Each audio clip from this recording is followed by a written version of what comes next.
BillyCBoxing.com network.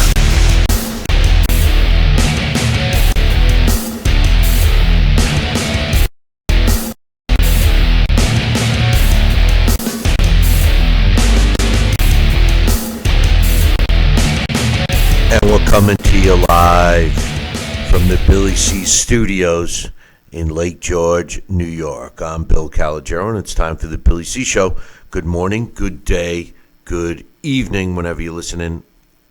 I hope you're doing okay today. Today's show is being brought to us in part by Sal's Neighborhood Pizzeria and Italian Restaurant, located on beautiful St. Simon's Island in Georgia. Check out the website, www.salsneighborhoodpizzeria.com, or give my man a call, 912-268-2328, 912-268-2328. Find out why I go all the way to St. Simon's for an authentic Italian meal. Today's show is also being brought to us in part by our 24-hour, 7-day-a-week Billy C Boxing channel, which is... the heck was that?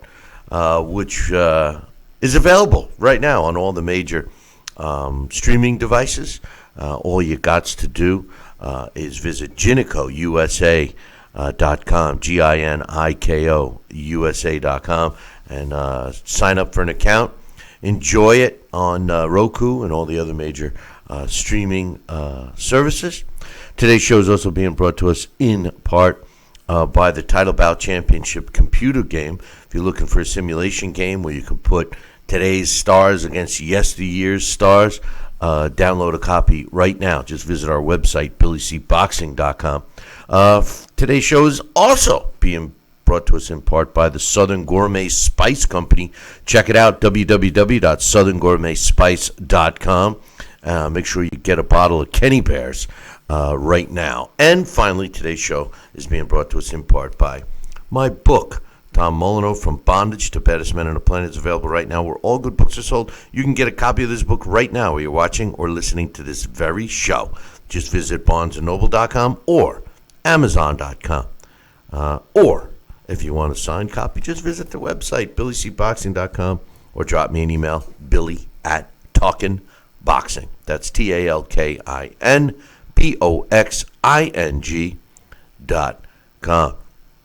All right. Weren't able to do a show last week, and I apologize for not announcing it, but we got hit with this big storm and had lost power for almost 2 days in the freezing cold. It was just terrible, but we're back better than ever. We're going to break down and give you our predictions on the big fight next week, the heavyweight title fight between Deontay Wilder and Tyson Fury, the rematch, if you will. We've been talking about it for a while. It's an anticipated fight, for sure. Some weird stuff has come out about the fight. One of the weirdest things was what I heard last night. We'll be talking about the Caleb Plant victory. Caleb Plant looked good last night. But one of the things, I try not to listen too much to the commentators, but I happen to like Brian Kenny and also my man Lennox Lewis.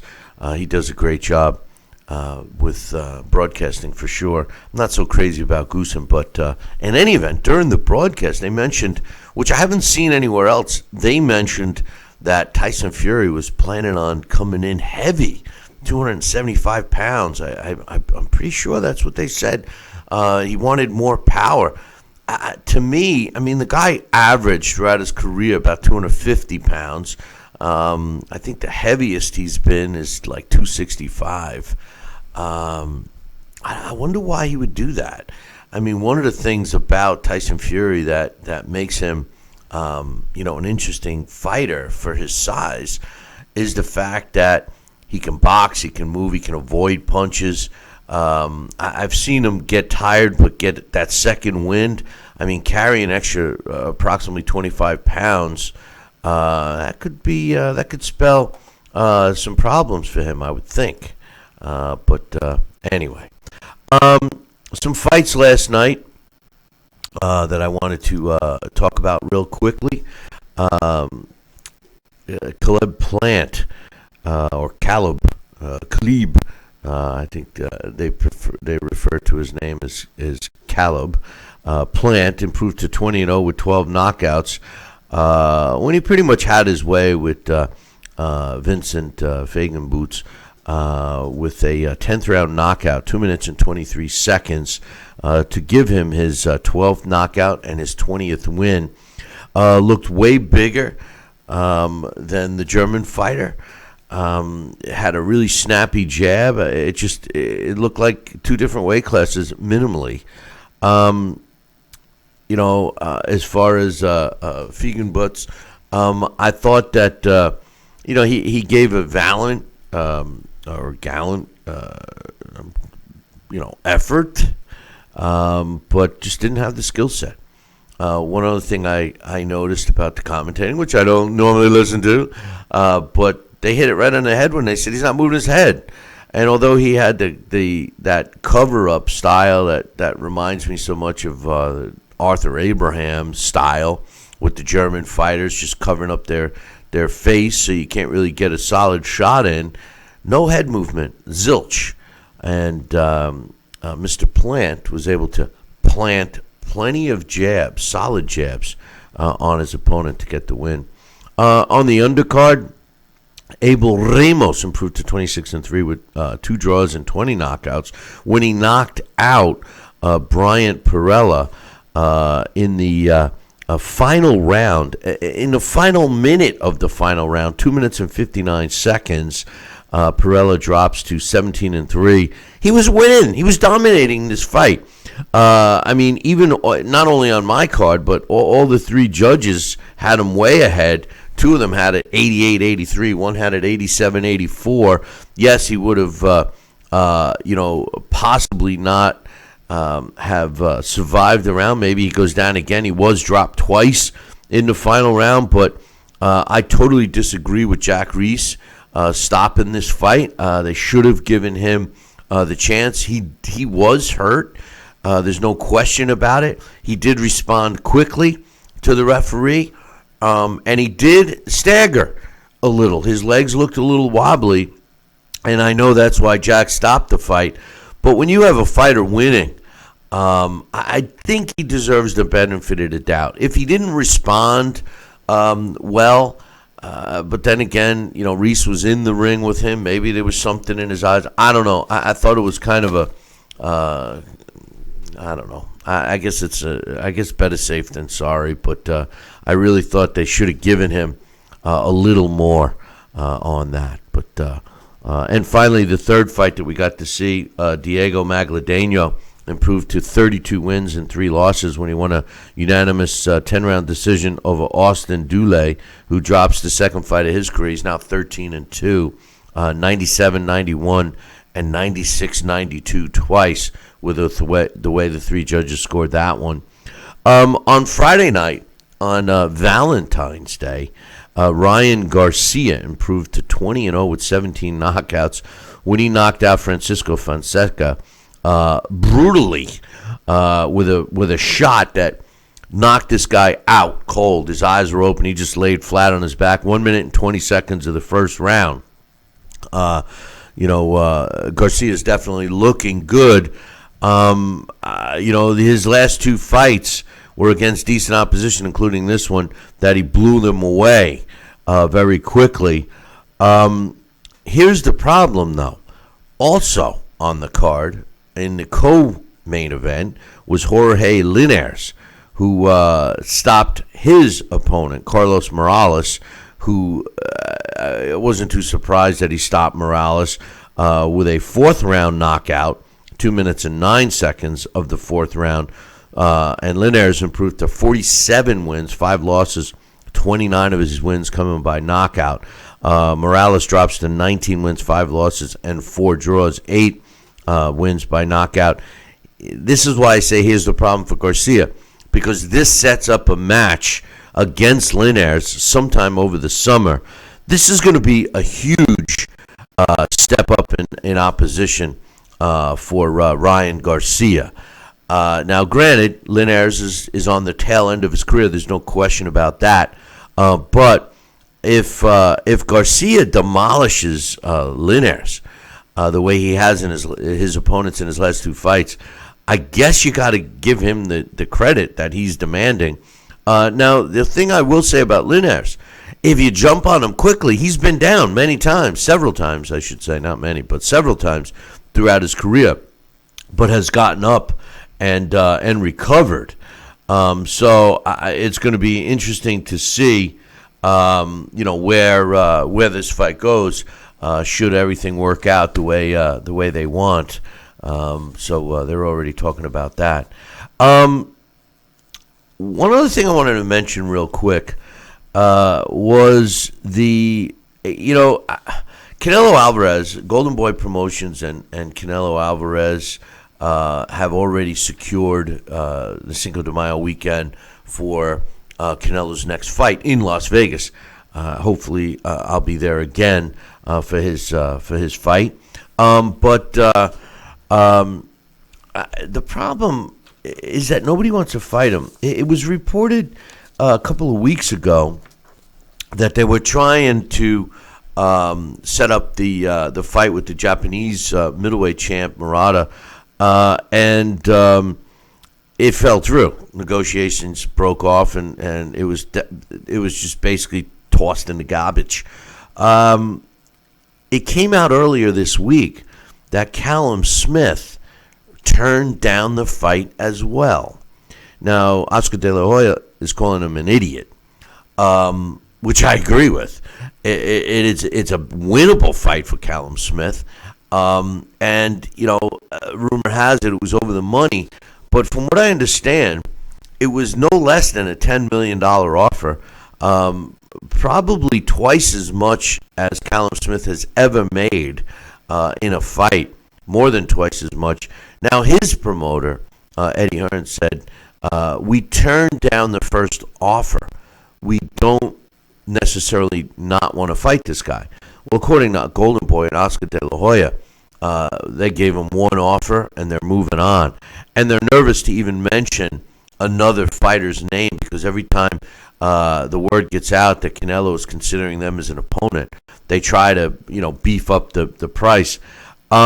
It was also kind of discussed last night that Billy Joe Saunders was offered a fight with Canelo, and he too turned it down. They say between 10 and 12 million. The actual offer has not been publicized, but according to inside sources, the offer, the package deal was worth between 10 and 12 million for both fighters. They both turned it down, looking for more money. I don't know. I mean, $10 million is hard to leave on the table, especially when you're in a winnable fight. Now, I think the fight was more winnable for Callum Smith than it was for Billy Joe Saunders. But I'm shocked. So could we possibly see Canelo Alvarez and Caleb Plant in May 2nd? It's leaning towards that. Now, remember, he gave up his light heavyweight belt, which I thought he shouldn't have. I actually thought that Canelo should have kept that title. Then what I've seen even in the middleweight division. And speaking of middleweight division, the Sergio Martinez fight just popped into my head with Canelo, and I saw somewhere that there's talk that he's coming out of retirement. He's in his 40s now, 45 years old, and rumor has it he's coming out of retirement. I think he's been out for at least 5 years.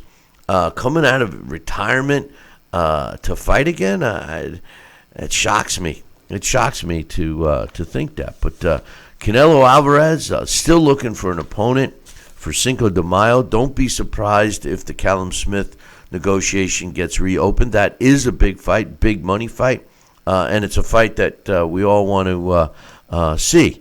But the big fight that we want to talk about and start to break down is the one coming up this weekend.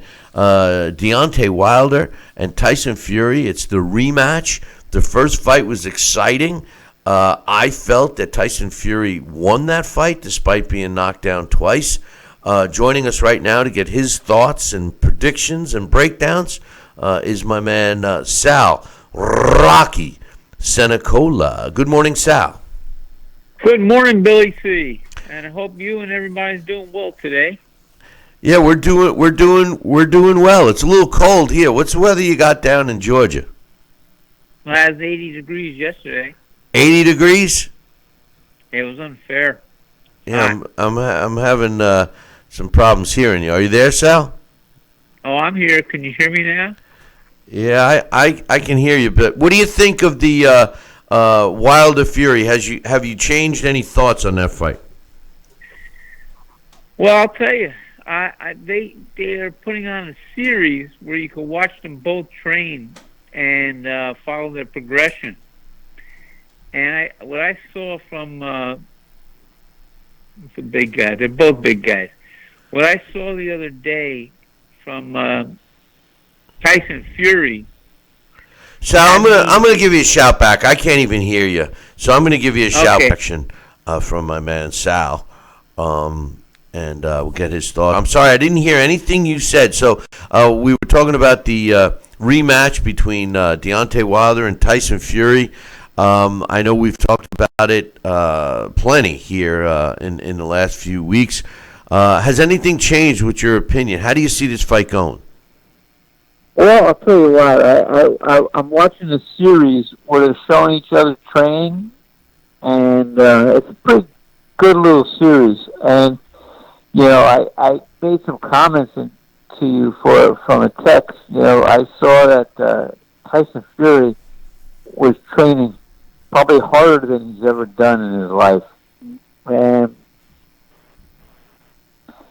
he looked like he was doing strength training to increase his power and his delivery overall.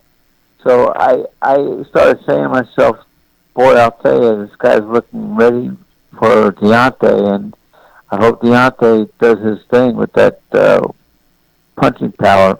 And, you know, and that's just it, though. Yeah, I still feel that Deontay Wilder is going to knock him out. And I don't see it going the distance. And I think that Deontay Wilder should probably knock him out by the 8th round. Now, I wasn't watching the series you're referring to, and yeah, I did get your text about that. Let me ask you something. Did they say anything about Tyson Fury's weight and what he's shooting for to come in on weight? You said he looked stronger. Did he look fatter? I mean, is he putting on muscle weight? Because he's putting on muscle weight, and you know, he's doing it right. He's taking his time. He's building himself up. I'll tell you what I saw in his body, yeah, he definitely lost a few pounds and is more defined as a fighter. He looks like he has more of a fighter's build, and you know, he impressed me. You know, you even see a little bit of abs, and which I'm sure he hasn't seen in years. So, I'll tell you, he had me starting to doubt my own words a little bit. But then again, you know, we'll see when the bell rings. That's when all the truth is revealed. And I had heard on the fight broadcast last night that they said that Tyson Fury said that he plans on coming in around 270, 275, which would be the heaviest of his career. The previous weight that the heaviest he's ever walked in to the ring was 276. That was after his 3-year layoff when he looked pretty heavy for sure. In his last fight, he was 254. So, I mean, to put on 20 pounds, whether it be muscle or not, don't you think that would hurt his longevity, his wind? Well, it may. It depends on how it was put on. I mean, he could do it, in a fashion like we've seen some other heavyweights in the past, or smaller heavyweights have put on weight, like Michael Spinks. It's a classic case. He had a trainer, and they put literally muscle on Michael Spinks' body to get him out of the middleweight and light heavyweight range to make him a full-fledged heavyweight. And, I think that's the kind of approach I think Tyson Fury's camp is shooting for. And, I can't wait to see this fight, I'm telling you. I'm still not wavering. I still think that Deontay Wilder is going to knock him out. But I think Tyson Fury is going to leave a positive impression on his performance. The guy that comes to mind, you mentioned Michael Spinks, but the guy that comes to mind for putting on the weight the right way, and he ended up turning into obviously a full-fledged heavyweight, was Evander Holyfield. He put on muscle and never seemed to lose his hand speed. He gained punching power. But the most remarkable thing I always remembered about Evander Holyfield was his recovery power. I've never have seen a fighter like him who would be in so much trouble, and then all of a sudden, if you gave him 3 or 4 seconds, God forbid you give him, more than that. If you gave him 8 seconds, the guy's 100%. He's like a video game, They pumping extra power back into the guy. It was remarkable, his recovery power. Tyson Fury, you have to give some credit in that area as well, since he, even got up from that second knockdown that Deontay laid on him. I thought he was never going to get up. I wouldn't have even been shocked if the referee waved it off immediately. But to Tyson Fury's credit, he got up and actually started to dominate the end of that round. So you never know with this guy, and it is going to be an interesting fight. My other question to you, we've talked a lot about this matchup. Do you feel that Deontay Wilder is going in for Tyson Fury is saying he's going to knock him out in 2. Do you think that Deontay Wilder's game plan will be the same as it was in the first fight? Basically going in there to knock him out. Well, you and I have always referred to Tyson Fury as a one-trick pony. And I don't know how he's going to change his approach. Excuse me 1 minute. Hey, man.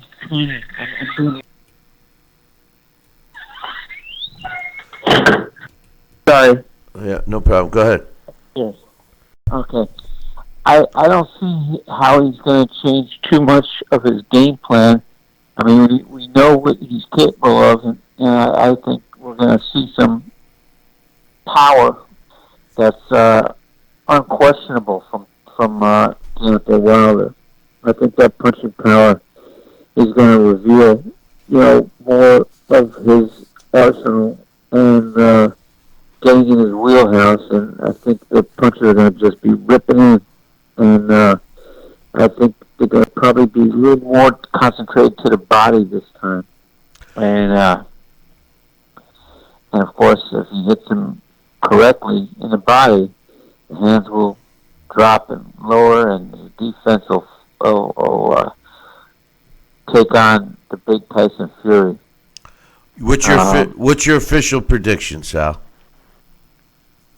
I predict Deontay Wilder knockout of Tyson Fury in the 8th round. 8th round knockout. Deontay Wilder retains his title. Yep. Should I run to Vegas and throw some bucks on that or what? Yeah, you and me both. I'll tell you. What are the odds right now? Oh, you know what? I haven't even had a chance to look.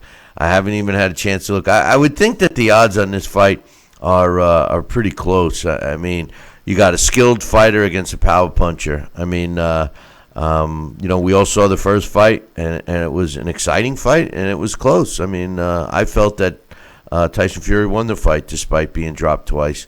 But we'll be looking at it next week, and we'll be talking post-fight. So we'll be looking forward to your thoughts on that one, my man. Yeah, let me ask you, who's televising it? It's a pay-per-view, and we'll be going live next week right after the fight. So we'll be doing the show a little earlier than normal, but so we'll be doing a post-fight show immediately following the announcement of the winner. So next week. That's good. I'll look forward to that. That's going to be really good. I like that. All right, my man. We'll be we'll talk to you right after the fight next week, brother. You got it, brother. Thank you, and thank everybody on Billy C Show. I appreciate the opportunity, and we will talk next week. All right, brother. We'll talk to you later. That's my man. Thanks, Sal Rocky Senecola giving us his thoughts on the fight. Harney to join us. Originally I used to call it his main stuff was the Kenny Bears barbecue rub. I'm like addicted to this stuff, but they came out with 2 new items for Southern Gourmet Spice, and one is an all-purpose seasoning salt. It's really good, but my new favorite is the blackened seasoning. It's got a kick to it, and I love it. I had gotten a bottle, and I'm almost done with it already. It's just like the Kenny Bears, where you put it on everything, and it makes it taste better. So make sure you get yourself a bottle. Visit southerngourmetspice.com, and make sure you tell them Billy C sent you. I also want to give a shout-out to my man, Joel, who hooked us up with a super chat, and I appreciate that. This time, normally Joel has a comment, and he came up with one a little too late, so hopefully Sal's still listening. And Joel wanted to make sure that Sal knew that he said hello, and he actually Joel hooked us up with 2 super chats. He must have hit the lotto yesterday. But Joel, my man Joel, I appreciate that fully, brother. And Sal, if you're listening, Joel wanted to make sure he said hello to you, Sal. Joining us right now is my man Dax Khan. Good morning, Dax. Good morning, Billy. How you doing, my man? Oh, you sound great. You sound like you're. I had to look right behind me. I thought you were sitting next to me. It sounds perfect. It sounds good. New headset. Yeah, it sounds good. Makes a big difference, man. So anyway, before we get into the Tyson Fury stuff, what was your thoughts of the fights last night? Go ahead. You give me your thoughts. Well, for the main event, the Caleb Plant and Vincent Feigenbutz fight, Caleb Plant looked like Caleb Plant, and same can be said about Feigenbutz. Plant, he seems to have all the skills. He's got a great jab, he's got very fast hands, he's got nice combinations, he's got solid footwork, but, so far, pretty much all his opponents have had that same style, including, Jose Uzcategui, which you have to give a pass. I mean, Jose was the champion at the time, and of course, it doesn't matter, you're fighting for the title. But since then, look at Mike Lee, Feigenbutz last night, Porky Medina. They're all kind of one-dimensional, plotting guys who apply a lot of pressure, but they're not very versatile. And of course, that makes a Plant look sensational. So, really what to make of him, I don't know. He seems to have the goods, but again, the right opponents can make, a marginal fighter look like a great fighter, and we're not really going to know anything about him until he's actually in there and he's tested against the guy on that next level. Well, hold that thought for a second, because I'm going to bring him back into the conversation here in a second. But did you think Jack Reese was correct in waving off the Ramos Perella fight? I mean, I know Perella did have that, that stomping of the foot where his legs weren't fully under him after the second knockdown, but there was less than a minute to go in that fight, and he was winning on my scorecard and the judges' scorecards. Am I wrong to think Jack Reese, who normally lets these guys go at it, did you see something more than I did? I've had this conversation about 5 times since last night. California was the first one to adopt that rule where they want the referee to tell the fighter to step to the left a little bit, to step to the right a little bit. I believe it's the referee, it's their job to try and get that done quick as possible and not extend a 10 seconds into a 15 seconds, which can't always happen. But what I don't like is the fact that as we start seeing more referees do this, because I've seen other referees besides Jack Reese do this, what's being abandoned, Bill, is looking into the fighter's eyes. Now, Brian Perella last night, he got buzzed, that first knockdown, and then, the second one. But he wasn't really overly hurt. If you watch it again and you look at his eyes, he looked pretty there. And that step right there, that was more or less, I guess you can call it like a stutter step. His foot kind of hit the canvas the wrong way. He did like a little misstep right there. It's not like his knees gave out or buckled or he was really unsteady on his legs. So, no, that was a bad call. In a way, you want to say, yes, it was the right call because he appeared to be not steady on his legs. But again, because Jack Reese didn't really see exactly how that little misstep happened. It's kind of like when a fighter hits low, but the other guy doesn't get that advantage because the ref didn't see it, and the ref is just, telling the guy, the one guy who's hitting low to keep his gloves up. So it's a big flaw in that, definitely. So I think Perella was winning very comfortably. I only had, I think I gave Abel Ramos maybe 2 rounds. So, yeah, that was a tough loss for Perella, and hopefully Jack Reese doesn't make that mistake again. Was it California that adopted it? I thought New York did. I thought New York was one. No, New York adopted stopping the fight after every punch to look in the guy's eyes. I know. And then give him the sobriety test. Yeah, no, I know they got a little, and they have 9 doctors in each corner too. But you get a whole plethora of opinions. But for some reason, I thought New York was the one that made them go. Bill, it's safety first. Let's yes, this is a hurt business, but again, we don't want anybody getting permanently injured or God forbid worse. And over the last couple of weeks, the last couple of years rather, we've had quite a few tragedies in the ring. So maybe this kind of died down a little bit after the shock factors and stuff like that kind of passed by. No, yeah, that's a good point. Ryan Garcia destroyed another decent opponent in Francisco Fonseca in the fight on Friday night. Devastating punch.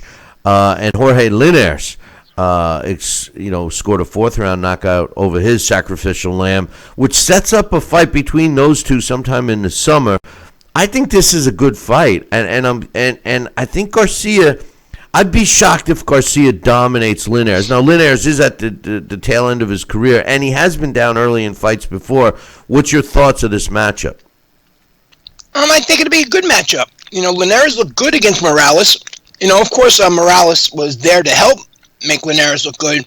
I think people were really shooting Linares down, or pretty much putting a nail in the coffin on his career, more or less, after that loss to Canal. But Canal's been a spoiler for quite a few guys. That was a weight class that Linares isn't naturally in. So really nothing can be told about that loss. And like you said, Linares has been down early quite a few times. Now, as far as Ryan Garcia goes, I don't know what to make of the kid. I'm a fan of the kid. I like him, but so far he really hasn't had any resistance.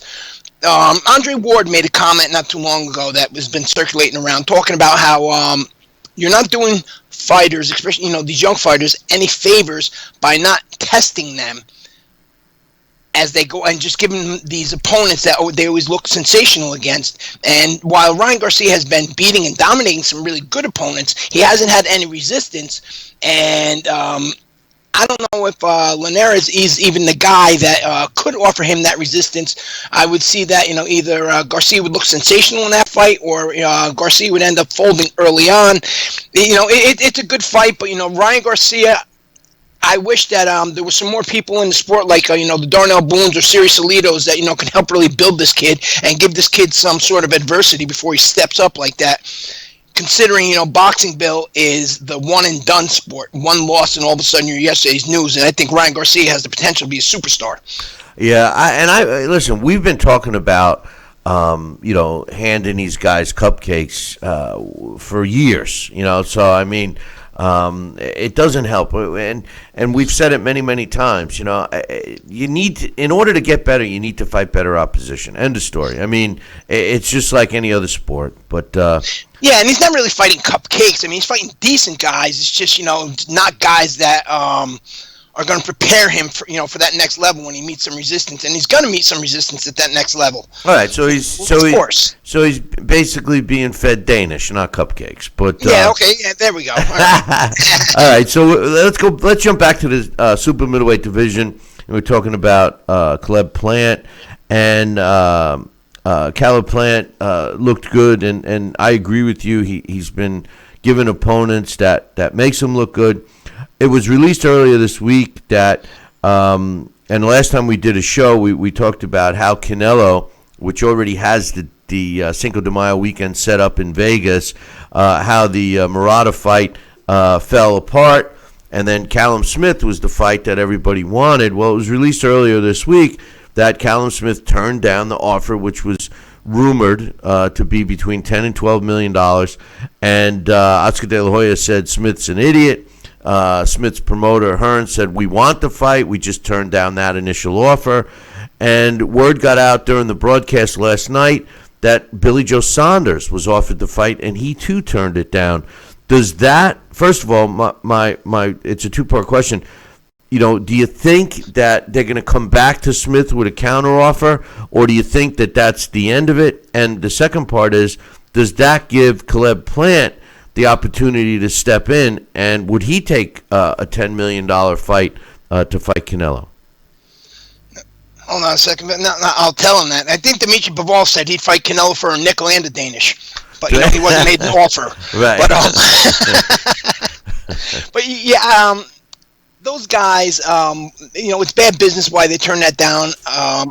Again, I'll revert back to the one and done in this record. Both of in this sport, when you get that one loss on your record, all of a sudden you're not marketable anymore. Billy Joe and Callum Smith both have that perfect record.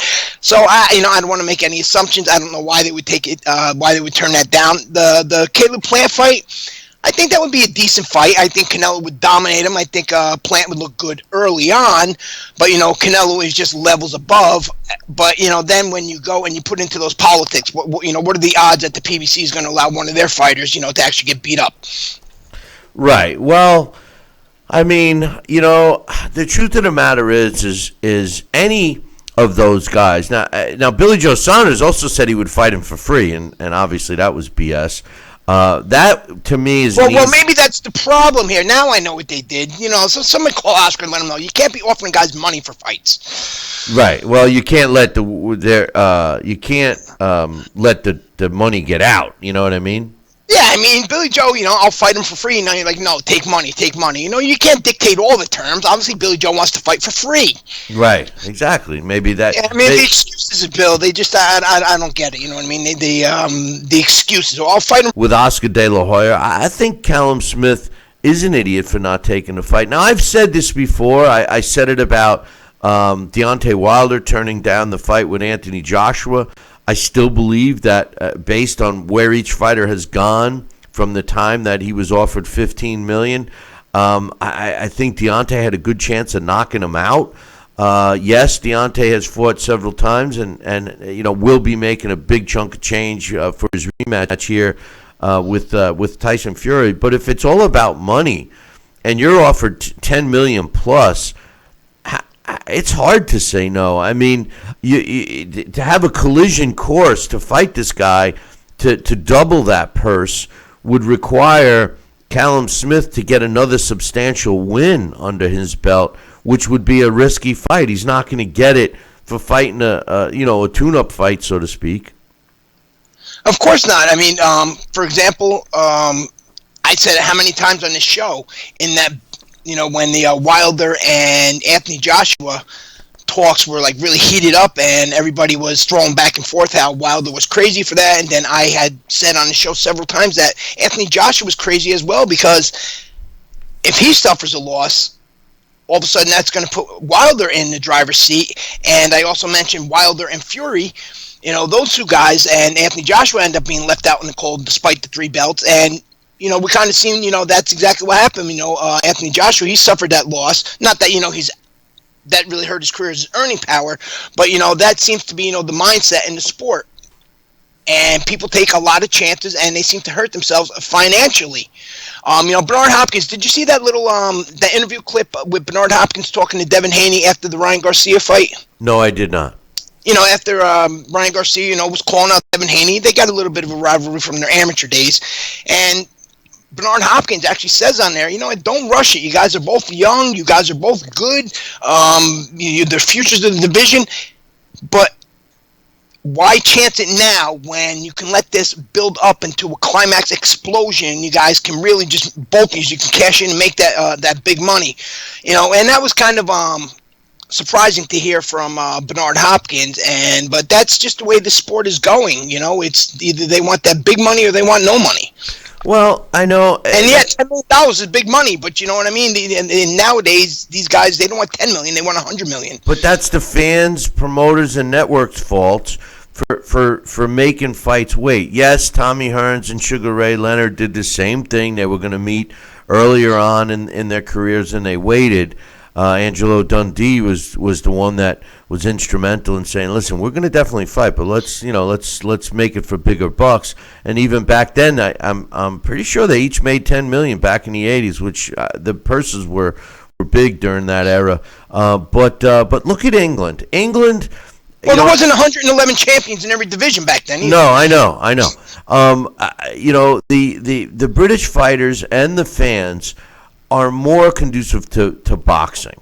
And all you got to do is look at the Joe Joyce and Daniel Dubois fight that's set for April 11th, I believe. 2 young up-and-coming heavyweights, both on the rise, could easily follow the path of Deontay Wilder or Anthony Joshua, the path of least resistance to a title shot, and yet they're fighting each other. And I guarantee that it's not going to hurt either one of their careers, win, lose, or draw. So I think it stems from what the fans are willing to accept. And the U.S. fans are the ones that have been brainwashed to think that if a fighter loses, they're not good anymore. I think really that's what it is.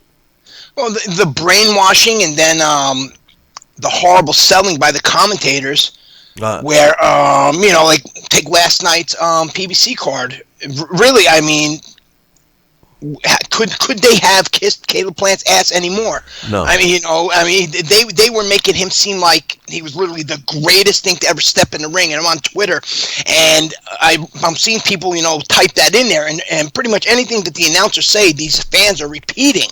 Well, Joe Goosen. So you're absolutely right on that one. Joe Goosen, so far, Bill, bring him up. Don't get me started on him. Over the last 2 or 3 broadcasts, I've come to the conclusion that there is not any fighter in the sport that Joe Goosen does not think is the best and is his current favorite fighter in the sport that is not signed with the PBC. He says it every time. And the funny thing is, he was saying that about Plant last night, and they were showing you all his other options. And on a little teeny, like asterisk in fine print, they kept saying that Canelo Alvarez is the regular WBA champion. He still has a belt. As a matter of fact, they incorrectly stated that he still has a light heavyweight title, which he does not. He vacated that one. But anyway. Yeah, they don't have. I mean, it's the mindset, Bill. I mean, don't have it on our thing, but the crowd is chanting USA, USA, like, Hacksaw Jim and the Iron Sheik getting ready to go in there. And I mentioned something about this is 1981, and some guy on Twitter, he practically called me a communist. Well, just because you don't love the country doesn't mean we don't love the country. I don't understand something. I had to tell him it's not Bill. Well, whoever you are. I'm just like, whatever, man. Well, we got the big fight next week, the rematch between Wilder and Tyson Fury. We've talked about it a lot leading up to this fight, which we will be doing a post-fight immediately after the fight on Saturday night next week. So I want to hear your breakdown and prediction. Has anything changed? I know that we've talked about it in the past. I mean, it was leaked out yesterday, which I didn't hear anywhere else, that Tyson Fury's looking to come in the ring between 270 and 275. I mean, did you hear that anywhere? Yeah, I heard that, but as they would say over there, I think it's bollocks. I think that's a Tyson Fury mind game.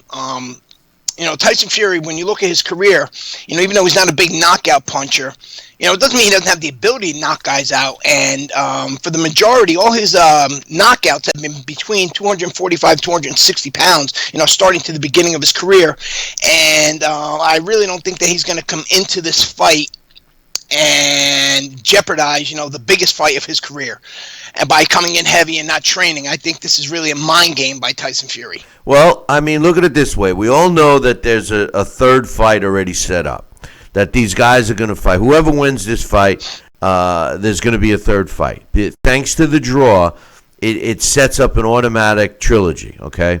So, the more I was thinking of it, after the fights last night and then, preparing for today's show, I'm saying to myself, well, could this be the excuse for Tyson Fury? Well, my game plan was wrong. I focused too much on trying to knock him out in two. I was too heavy. I couldn't move. I couldn't do this. The next fight, I'll be back to the old Tyson Fury.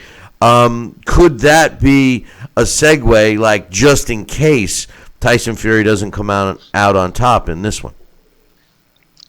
Anything's possible. It's boxing. Of course, always you forgot to add in there the I don't want to make excuses, but right. Tyson Fury, though, it's not his MO, for lack of a better NYPD Blue expression. I don't know. You know what I mean? It's really not Tyson Fury. He's not a guy that makes excuses. He's a guy that likes to win. He's a guy that he has a big ego, and losing, especially getting knocked out, that would really crush his ego. So no, I don't think that'll happen at all. But again, it's possible. So what's your predictions? How's this fight going to go?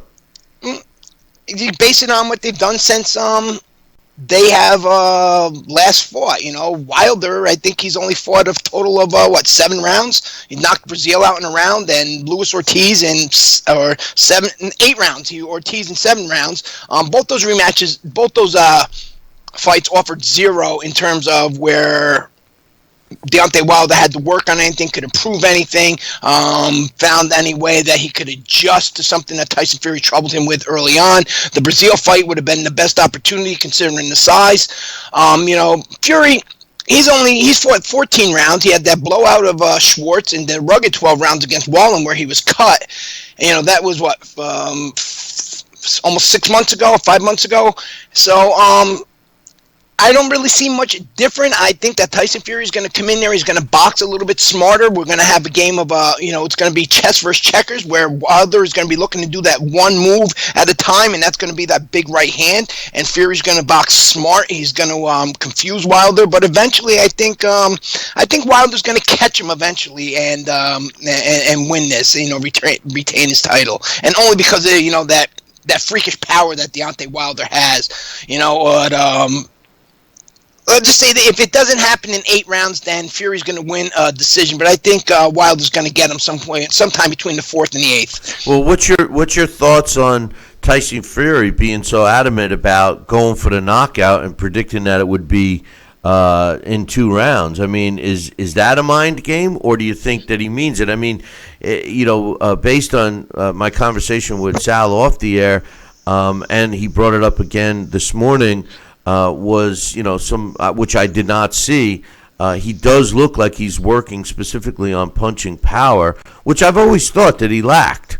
So as long as he doesn't give up his boxing ability, and should he be able to add some pop behind his punches, I could see him stopping Wilder. I just don't know if he's going to be able to avoid Wilder for 12 rounds like you think.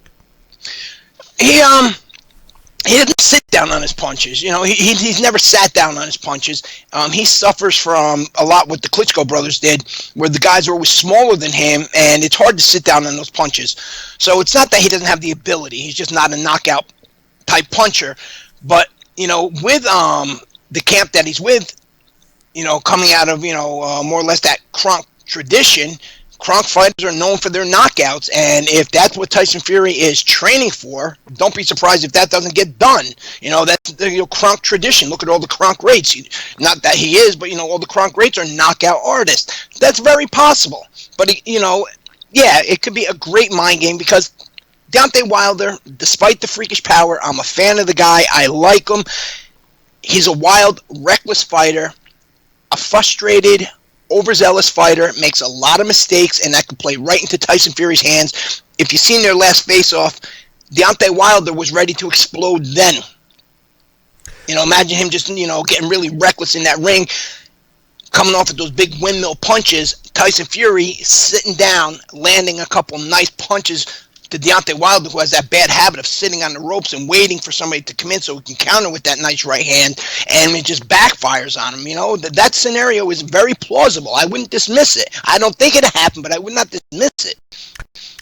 It's interesting you say that you think that Wilder is letting Tyson Fury get into his head. It almost seemed to me the opposite, that Fury, was successful in getting into Wilder's head for the first fight, and one of the biggest things that Wilder is trying to combat for this fight is to prevent that from happening. So I don't know. I don't know what to think, because I do think that Wilder's got obviously he's got the freakish one-punch knockout power. And I believe that that's what he relies on, like for all his fights, And I just have a feeling that this fight's going to pick up where it left off. Wilder's going to be going in for the quick kill.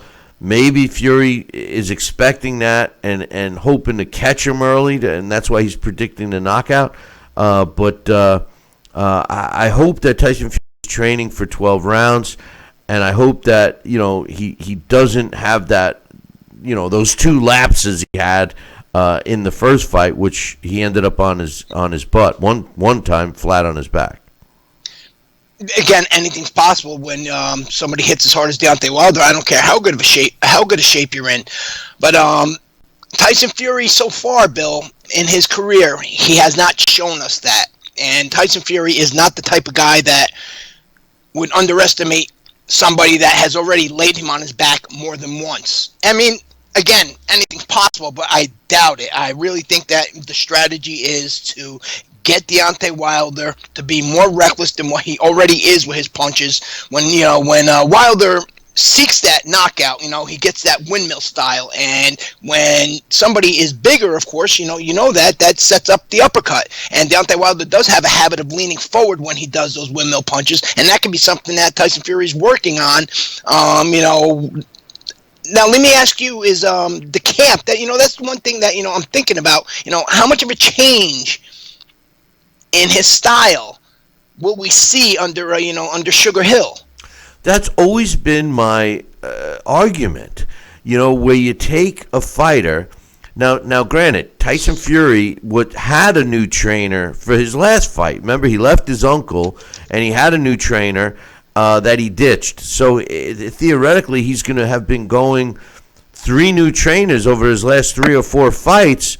Maybe that's not much of an impact for him. But I've always thought that by changing that corner, that team, it isn't a good idea later in the career. Unless Tyson Fury's at that point where he thinks he's just working on specifics, and he went to Sugar Hill and Company just to work on power. I don't know. I don't know. I'm curious to see how this fight is, only because I'm thinking, I was so confident and thinking it was going to be similar to the first one. Now I'm saying to myself, I don't know. And my question back to you is, with Wilder being sloppy and Tyson Fury being able to catch him with a counter, does Tyson Fury have enough hand speed to catch Wilder flush enough to drop him on his butt? Timing beats speed, and Fury has great timing. And Deontay Wilder is repetitive. If you take any Deontay Wilder fight, watch 5 rounds of it, and like clockwork, anytime that he lands a jab and the opponent, even if they're not hurt, they take a step back, Deontay Wilder lunges in and he goes for that windmill. And more, you start seeing guys avoid those attacks. It's the straight right hand that gets them because everybody already knows that Deontay Wilder's coming with those windmill punches. In my opinion, because he's been fighting for so long and at his age, that's a part of his style that just can't be fixed anymore. And Deontay Wilder's going to continue to make that mistake. And I think that Tyson Fury and team, well, I'm going to presume Tyson Fury and team are looking to capitalize on those mistakes that Deontay Wilder makes again and again. Well, listen, Deontay Wilder displayed that he had some boxing ability, using a jab and following up with power punches 5 years ago. Was the only time I ever saw it, and that was his first fight when he won his title against Bermane Stiverne. That was in January of 2015. All right, 5 years ago. Since then, Deontay Wilder has done nothing more than go in for the kill, exactly what you're describing. So I don't think that Deontay Wilder is going to be taught anything, and if he is, he's not going to use it because he's going to revert to what comes naturally. And Deontay Wilder, like I've said all along, his natural style is to go in for the kill, especially when he gets hurt. He's going to try to knock you out. That's what he feels most comfortable with. It's never let him down. You hear him say it all the time. I've dropped every opponent I've ever faced, So I think that that's a huge negative for him. But the question is, can Tyson Fury combat it? Can he, he wasn't able to stay off the canvas in the first fight. Yes, he finished. He finished the fight on his feet. But I'm not so sure if he gets dropped in this fight if the fight doesn't end. I think that Tyson Fury has to stay on his feet. He can't be dropped in this fight. I think if he gets dropped, look for an early stoppage or something like that. I don't think that Tyson Fury can win this fight if he hits the deck. No, I agree because Wilder, when he is able to land his punch, he's going to make sure that it's all those knockouts, as impressive as they are, they're all the same style. It's always that straight right hand. And like I argue with the kids at the gym, especially when they're first starting out, see, bringing up, Wilder with these bad habits, and especially when it comes to footwork, Deontay Wilder has to be planted to land that, and Tyson Fury is mobile. And Tyson Fury is going to take advantage of that and keep Deontay Wilder turning, and you just have to keep him turning a little bit because Deontay Wilder has to fire that straight missile. He can't just graze the guys, and that is going to be the difference in this fight, I believe. But eventually, I think that Deontay Wilder is going to catch him. 12 rounds is a long time. 12 rounds is a long time. What's your official prediction before we let you go? I think Deontay Wilder's going to get by stoppage somewhere between the 8th and 12th. So you're picking Wilder by stoppage between 8 and 12. Yeah, I'm picking Wilder by stoppage between 8 and 12. And just to piss people off, Bill, who watch it, so they can make a million comments. I'm gonna sit there and say this: if Deontay Wilder loses every single round and only lands 2 punches, I got Deontay Wilder winning by decision, 120-108. Yeah, that's on all 3 cards. That's the set. You see, this is the part that drives me insane about the sport of boxing. And, I think Tyson Fury is a bigger draw than Deontay Wilder. And I believe that, it would be very hard if Deontay Wilder loses every round and wins a decision. I think it's going to ruin his career because the first fight was so controversial. And then to have your buddy Goosen say that he felt that Wilder won the fight. I mean, and Brian Kenny almost flew. I thought Brian Kenny was going to throw something at him. I mean, it was unbelievable. Unbelievable. Yeah, it was preposterous. Just to bring up before I go, and I was hoping you were going to bring this up, talking about bad scoring and stuff. I'm sorry. I like Alexis Rocha. He's a great prospect. But, man, did they not rob poor Brad Solomon the other day? That's the problem. Friday night, come on. He had 1 knockdown, but, really, one guy had it a shutout. 100 to 89. Really, Rudy Barrigan? Well, that's that's the sad thing. Goosen was saying he knocked him down twice. I had him winning the fight.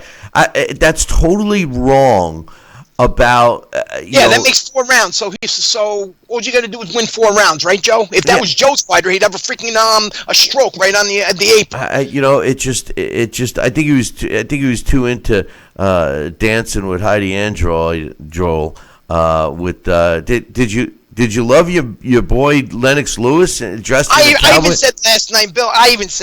Go check our feed. I even said last night. I lost any little respect I had for Lennox Lewis as a commentator when he started going, "Oh, he has sweet hands. Caleb Plant has sweet hands."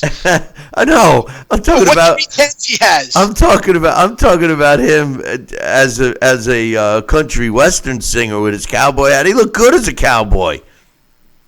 Yeah. I think he stole that from what was that show? The Playout Pee Wee's. There was a guy on Pee Wee's Playhouse that used to dress just like that. or the Blazing Saddles, but yeah. Right.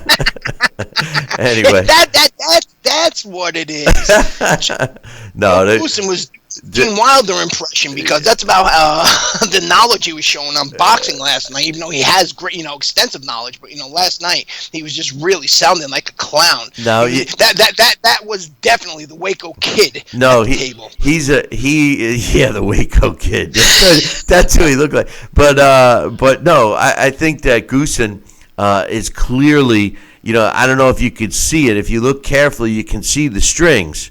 Because he's a PBC puppet, and whatever they want him to say, he says. He's the PBC puppet. You can see the strings activating and operating Goosen. Lennox Lewis is still Lennox Lewis. He speaks it the way it is, and so does Brian Kenny. So.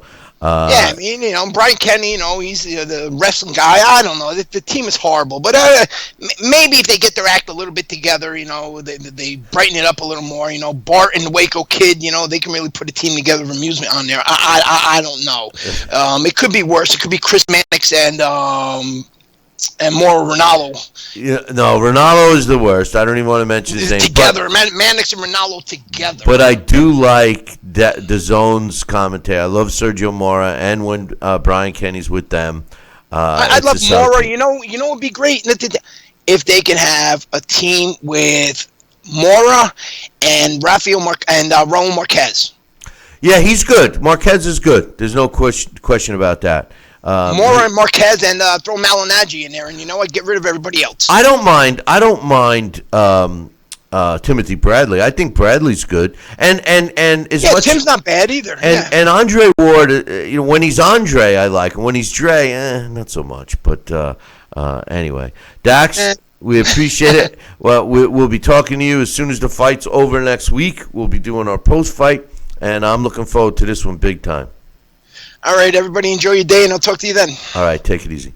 That's my man Dax Khan. You can check out his column up on BillyCBoxing.com. And speaking of checking out, you got to make sure you check out the newest from SouthernGourmetSpice.com. You know about Kenny Bears, but you know about the other stuff. I've been talking about the new spices that are out there, and the one is the all-purpose seasoning salt. That's really good, but my new favorite is the Cajun spice, the blackened spice.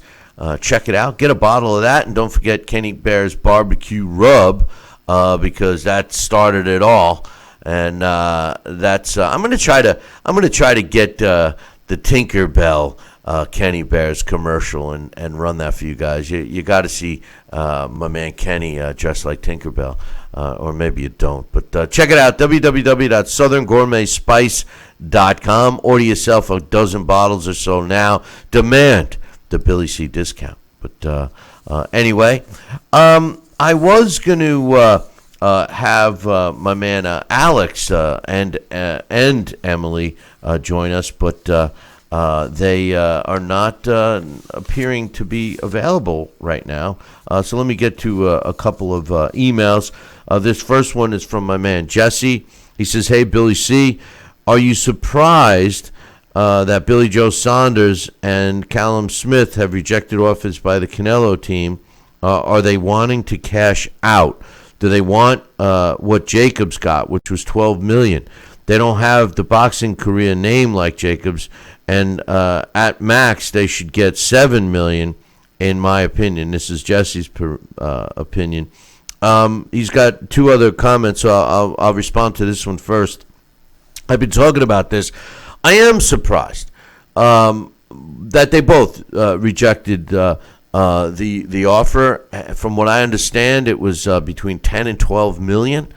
I think that Daniel Jacobs was a bigger name. At least the fight's going to be in Vegas. It's a fight. You got to make sure you got the names in the States. A name in the States, I should say, and Daniel Jacobs certainly did. From what I understand, it was a similar offer, the package deal.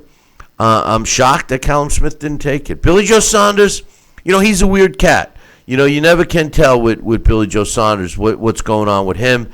He thinks very highly of himself, generally all the time.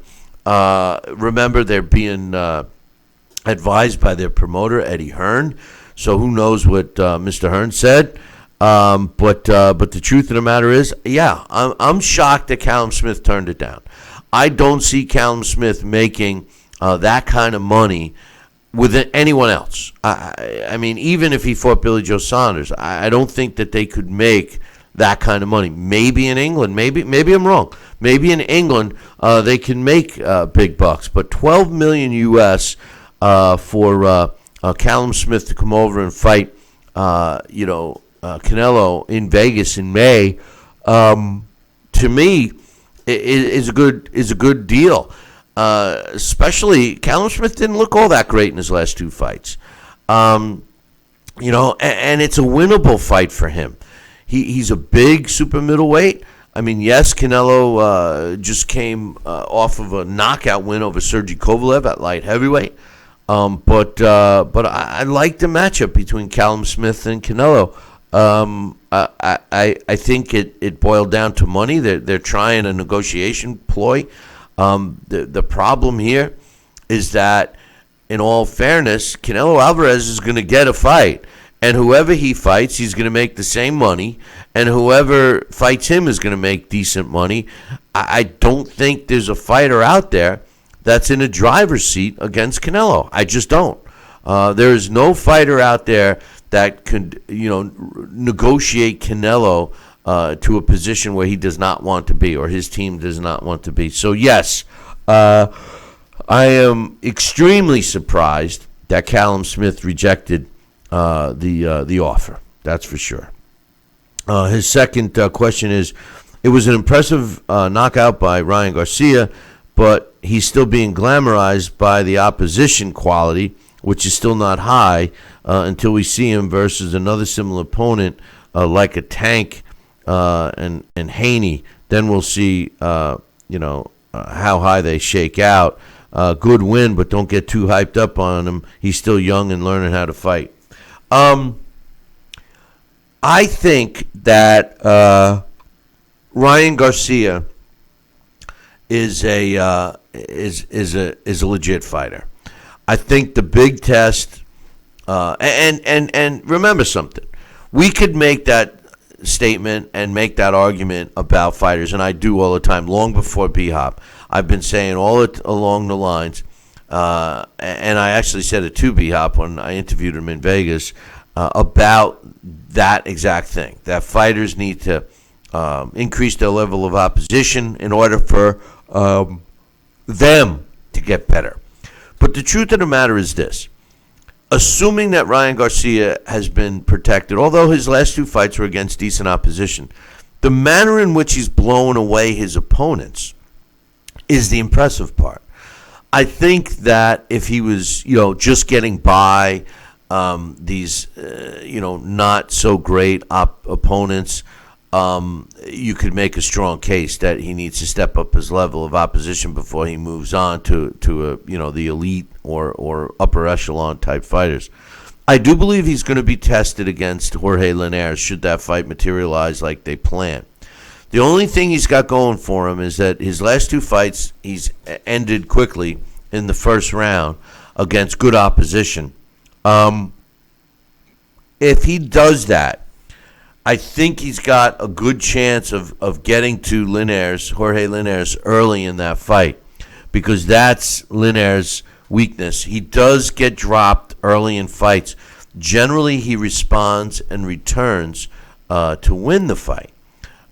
So it'll be interesting to see how that unfolds. But I do believe that I do believe that he will be tested against Linares. He says, Billy, is it better for these fighters like Ryan and Tank and Teofimo Lopez, etc., to develop some of what fast and young face top fighters and retire young rather than to fight in their mid-30s and retire before they're 30? The big fights take too long to develop for nowadays. I think what you're asking me with this question is it better for these guys to take on the bigger fighters earlier and then retire earlier, or because the bigger fights take too long to materialize? I just think that for the sport of boxing and for the fighters, listen, there's 2 reasons you become a professional fighter. You're doing it for the historical aspect, the history book, so to speak, or you're doing it for the money, okay? And anytime I've ever managed a fighter, I always ask them, what are you doing? Why do you want to be a fighter? And there's only 2 answers, in my opinion. They're going to say, I want to be a world champion, or they're going to say, I want to make the money. If they say, I want to make the money, I tell them I'm not the guy for you. And the reason I say this is because it's extremely hard for a fighter to make big bucks in the sport of boxing, unless you have the right team and they position you and you actually have the talent to back it up. You got a tough road to make the big bucks. It's very far and few in between. So to want the legacy over the dollars is the correct answer for me anyway.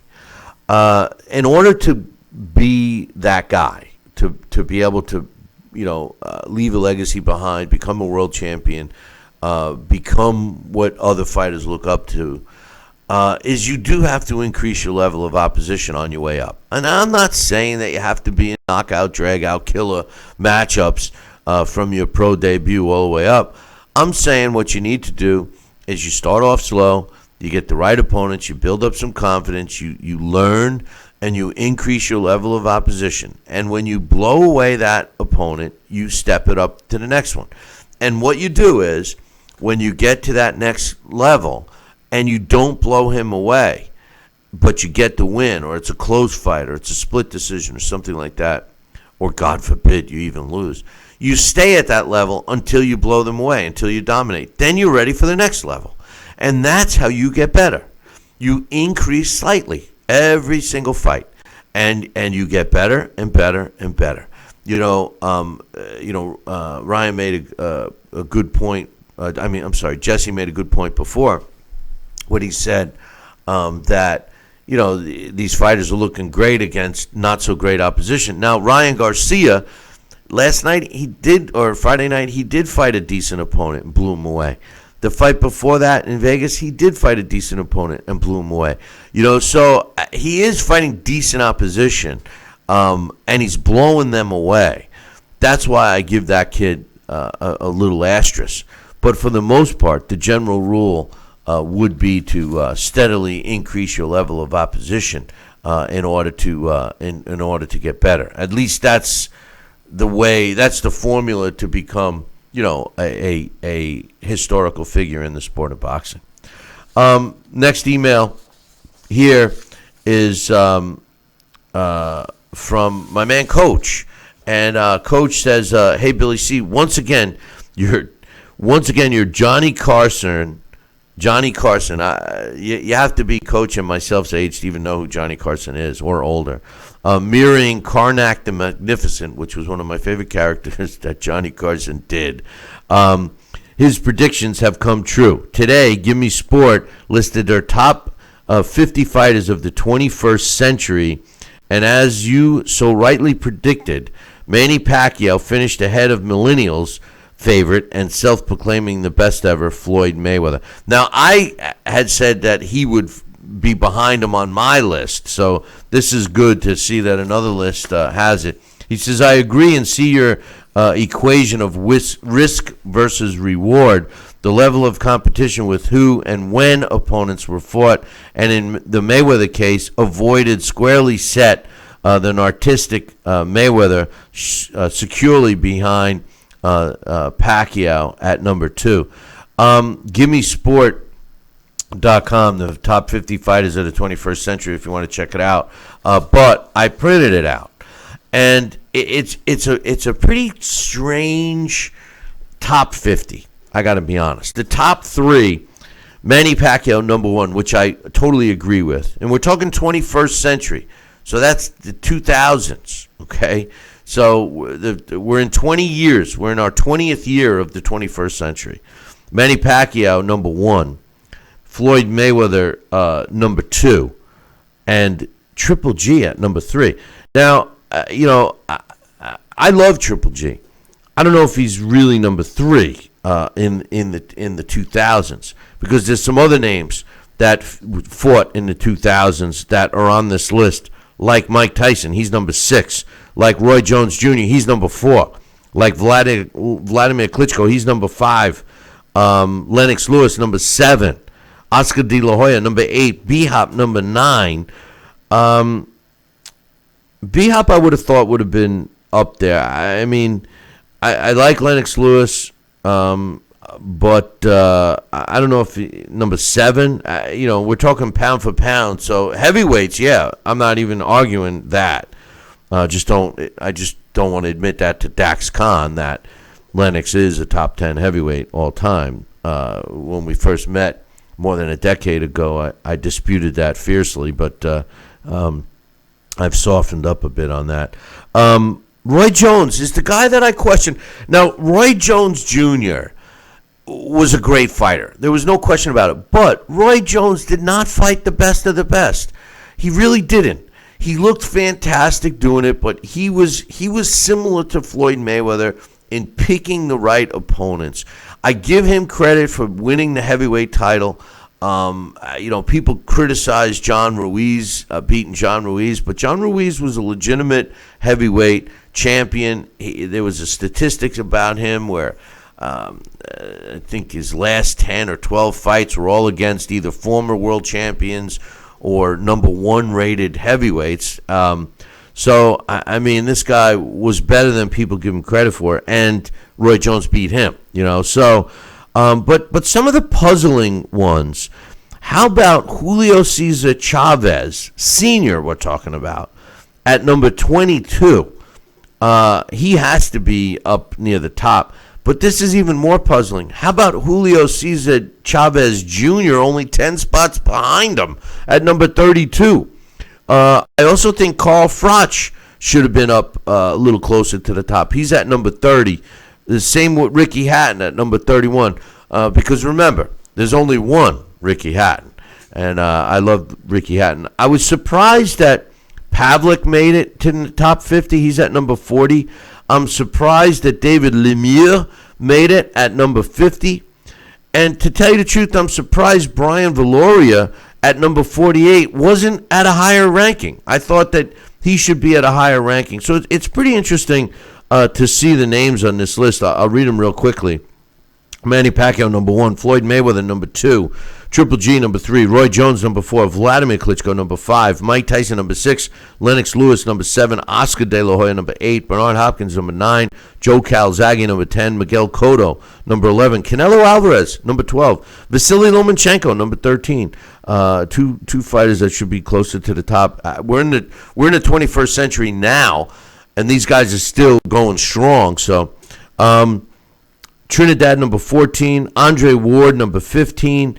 Kovalev, number 16. Juan Manuel Marquez, number 17. Vitaly Klitschko, number 18.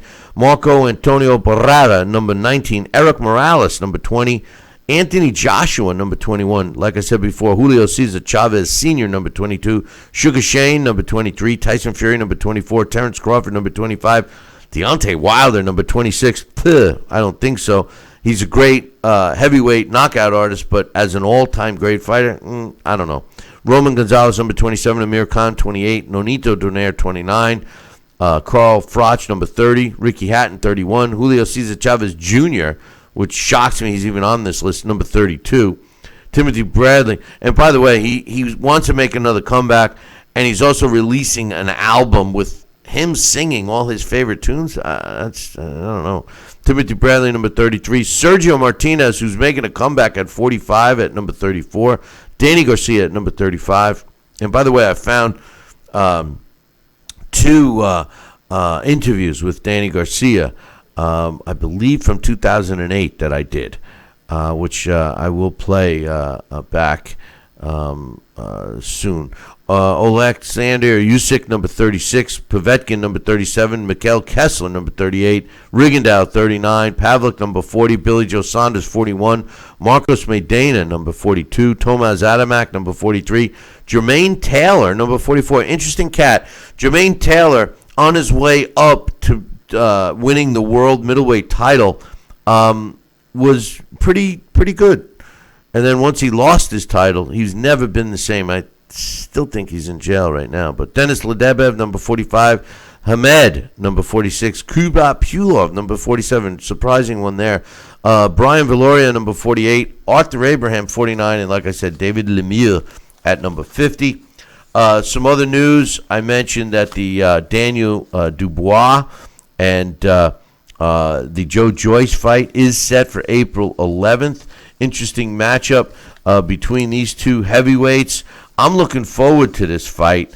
I believe that it really shows you how good and well knowledgeable the Brits are when it comes to the sport of boxing, because whoever loses this fight is not going to be hurt. Their career is not going to be hurt. 69-6 was Daniel Dubois' amateur record, and Joe Joyce also had a decent amateur record as he was in fought in the national ABA national championships in 2012 and European championships in 13. He fought in the all the championships, European, the Commonwealth, AIBA World Championships in 2015. He also fought won a silver medal in the Olympics in 2016. He fought in the World Series of Boxing. He's got an extensive amateur career as well. So I mean, I love the matchup. Two undefeated heavyweights going at it. We'll talk more about that matchup as the time gets closer. But speaking of matchups, let's get right to it. I'm going to give you my thoughts on the big fight next weekend. Don't forget to tune in here approximately 6 minutes after the big fight next weekend. We will be doing a live post-fight show for the post-Deontay Wilder Tyson Fury rematch. It's a well-anticipated fight. As we all know, there is a third fight already signed because they got the draw the first time out.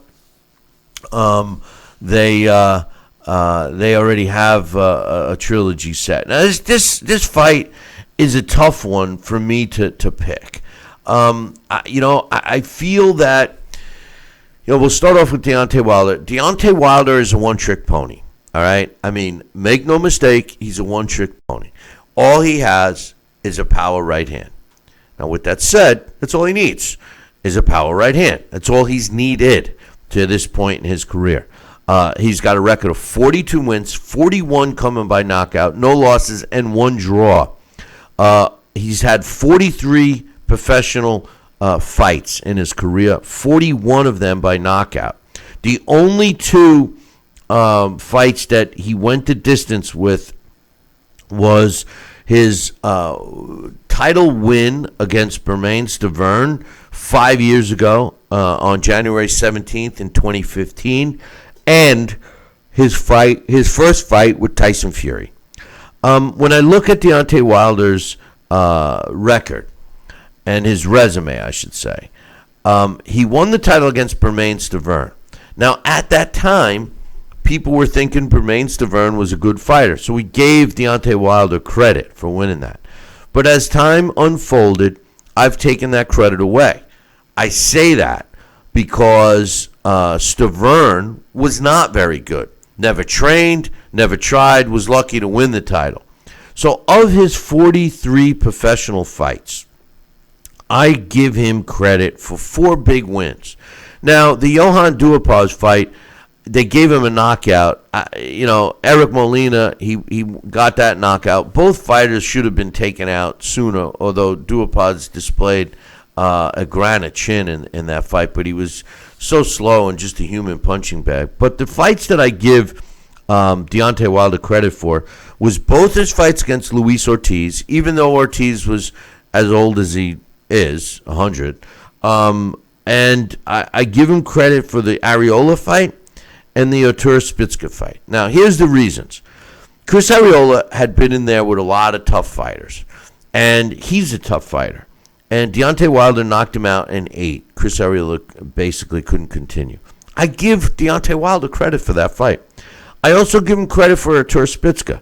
Now, since then, and since that devastating knockout, which I thought that he killed Spitzka, Spitzka hasn't been too successful. But going into this fight, he was, at the time, with the exception of Stavern, the only top 10 ranked fighter that Deontay Wilder had fought.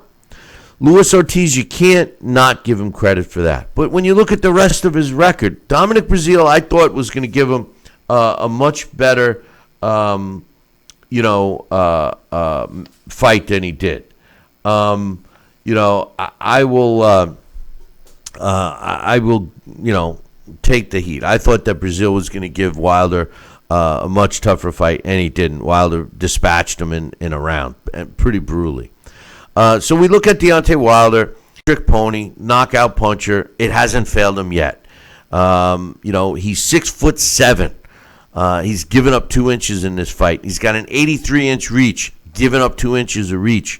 He's currently ranked at number 2 in the world. He's behind Anthony Joshua, which I agree with. I agree with his ranking. I wouldn't have a problem flip-flopping him and Tyson Fury. Or actually, no, let me rephrase that. I wouldn't mind putting Tyson Fury at number 2 and Deontay at number 3, but I'm okay with Deontay at number 2 as well. I think it's pretty close. He won the title against Stavern. He hasn't lost since. As a matter of fact, he's never lost. The way I see him fighting is I think he's picking up. Well, let me go back to Tyson Fury. Let me break him down as well. Tyson Fury, 3 years younger at 31 years old. Deontay's 34. He's ranked at number 4 in the heavyweight division. You know who's ranked at number 3 by the computer in the heavyweight division, which is pretty shocking to me? Usyk. Usyk fought one time as a heavyweight, and he fought, a fighter that's shouldn't even be in the mix. There's no way Usyk should be ranked at number 3 by the computer. I'm sorry. I think the top 3 is Anthony Joshua, Deontay Wilder, and Tyson Fury. And I would not argue with anyone flip-flopping those top 3 in any one of the positions. If somebody told me Deontay Wilder was ranked number 1, I really couldn't argue with that. Anthony Joshua does have a loss. Tyson Fury and Deontay don't. They have draws, but they don't have a loss. But Anthony Joshua has fought the tougher opposition than both Tyson Fury and Deontay Wilder. Tyson Fury, ranked number 4. He's got a 2-inch and 2-inch arm and height advantage. He's got an 85-inch length reach and a 6'9" height. I also believe that that has been an issue for all these monster fighters, that they generally don't fight. They're not used to fighting fighters that are bigger than them. Deontay Wilder is giving up more than 2 inches in height. He's given up, 40 pounds in weight as well.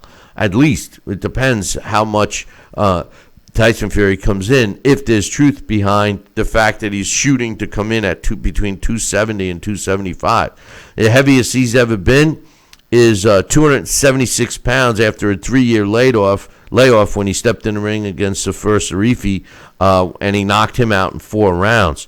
When I look at Tyson Fury's record, as much of a fan I am of Tyson Fury, he hasn't fought tough guys either. He fought Derek Chisora twice. I give him credit for that. I give him credit for fighting Kevin Johnson. Now, before you say anything, he fought Kevin Johnson in 2012.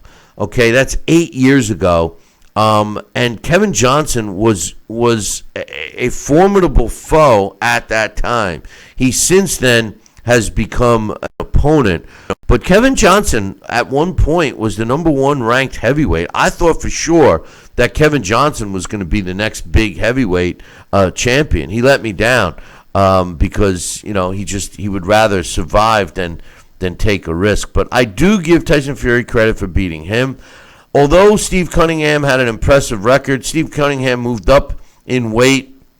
And remember, Cunningham rocked Tyson Fury.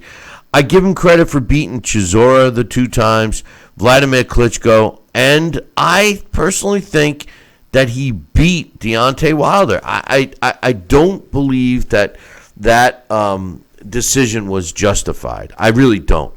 And just because, theoretically, losing every round except the 2 rounds that you knock a guy down does not give you the win. I'm sorry, or even a draw. But 29 0-1.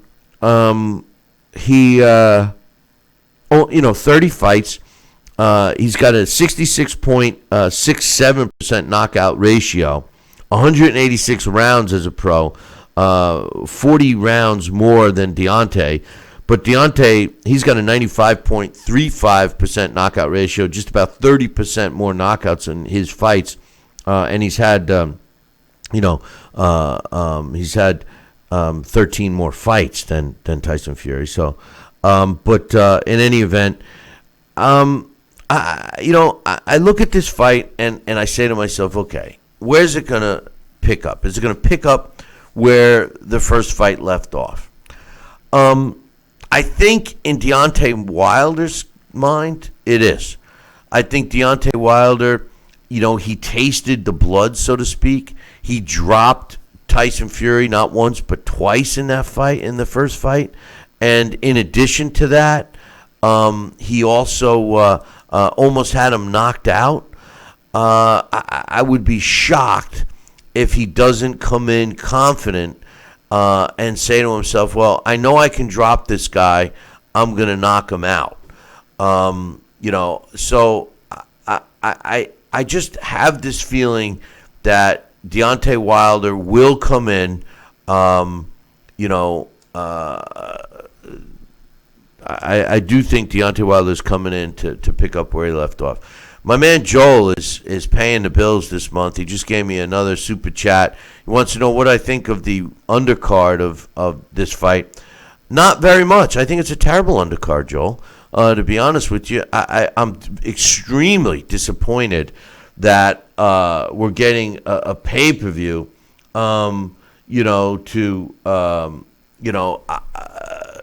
I just, for a pay-per-view fight, we should have a better undercard. I think, I don't know, but Deontay Wilder, I think he's going to come into this fight exactly the way he did towards the second half of the first fight. Wilder's a one-trick pony. He's got a knockout punch. That's probably the best in the heavyweight division. I would say it is the best in the heavyweight division. But that's it. No defense, no footwork. He displayed it against Stavern. But Tyson Fury doesn't have a granite chin. And I think he plays into Wilder's hands. I'm not buying I'm going to knock him out in 2. I'm not buying it. Because every fighter that has ever been so confident that they're going to knock, with the exception of Muhammad Ali, that they were going to knock out a fighter when they said they were, they train as if that's all the fight's going to go. If Tyson Fury truly is coming in heavier than he was in his last fight against Wilder, which incidentally he weighed 256.5 pounds, and I thought that proved to be a good weight for him. And if I recall correctly, Deontay Wilder came in light. He came in lighter than his previous fight, which I would have thought the opposite. I would have thought Deontay might have tried to come in a little heavier, but if the game plan was for Deontay to box a little more, I could see him coming in light, but he abandoned that. And he's got a great trainer in Mark Breland. I just have to believe that Deontay just doesn't listen to the instruction that he gets from Breland during the fight. I think that Wilder goes to what's comfortable to him. And what's comfortable to Deontay Wilder is his power. It has never let him down. Tyson Fury knows this. Tyson Fury is a great boxer. He ties you up. He lands punches. He leans on you. He gets you out of your game plan. How's this fight going to go? Well, I think that if Deontay Wilder was smart, and I don't think he is, I don't think Deontay Wilder is a smart cat at all. I feel bad for Deontay Wilder because he never got with a good promoter. They failed him. His team has failed him. The one thing I love about Deontay Wilder is his loyalty. He's been loyal to his team, and I respect that. Loyalty means a lot to me personally. And as a guy outside the ring, I've witnessed Deontay Wilder be a good father to his daughter. I want to believe that the persona that Deontay portrays is his only way of self-promotion because he doesn't have a good promoter. But at the end of the day, if Deontay was smart, what I would do is and if I was involved with Wilder, I would try to get Deontay Wilder to fight Tyson Fury the way Otto Wallen did.